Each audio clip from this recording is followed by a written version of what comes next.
Anak kecil yang bekerja di tempat pembuangan sampah ini menemukan sebuah dompet dan saat ia memeriksa isi dompet itu, ia menemukan uang yang sangat banyak. Ia pun mengambil dompet itu dan segera pergi dari sana sambil memanggil temannya. Tentu saja sebagai teman yang baik, anak ini tak mau berbahagia sendiri. Lantas ia pun membagi beberapa uang yang ia temukan itu. Saat anak ini memeriksa keseluruhan isi dompet itu, anak ini melihat beberapa benda yang cukup aneh di sana. Benda-benda itu tampak sama sekali tak berharga. Tapi lantas anak itu tidak membuang dompet itu dan menyimpannya saja beserta isi-isinya.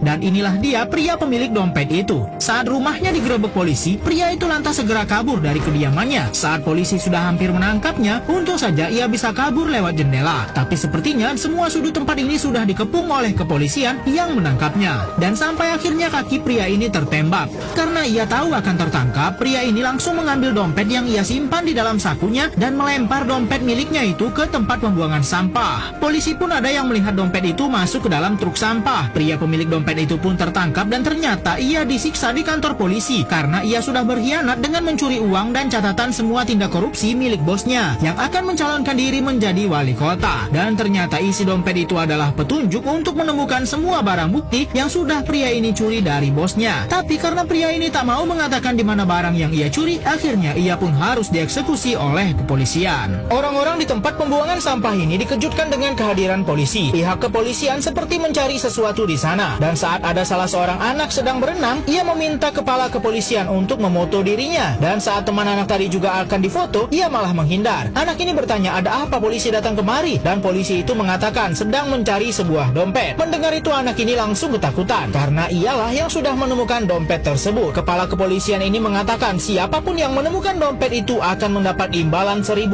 sebab isi dompet itu adalah sesuatu yang bisa mengungkap sebuah kasus korupsi yang besar. Mendengar itu, anak yang menemukan dompet ini berusaha menyembunyikan dompet itu sebab ia sama sekali tak mempercayai perkataan polisi terkait dengan imbalan itu. Akhirnya anak ini pun bersama temannya memutuskan untuk menyembunyikan dompet itu di tempat yang jauh karena di rumah mereka pasti tidak aman. Mereka pun masuk ke dalam selokan. Mereka akan menyembunyikan dompet itu di bawah selokan ini yang merupakan tempat tinggal teman mereka. Tapi teman mereka ini tak mau menyimpan dompet itu karena tak ada uangnya dan tak ada imbalan untuknya. Mereka pun akan pergi dari tempat temannya itu. Tapi anak ini malah mengambil kunci yang ada di dalam dompet itu dan mengatakan kalau mungkin kunci ini yang dicari oleh polisi.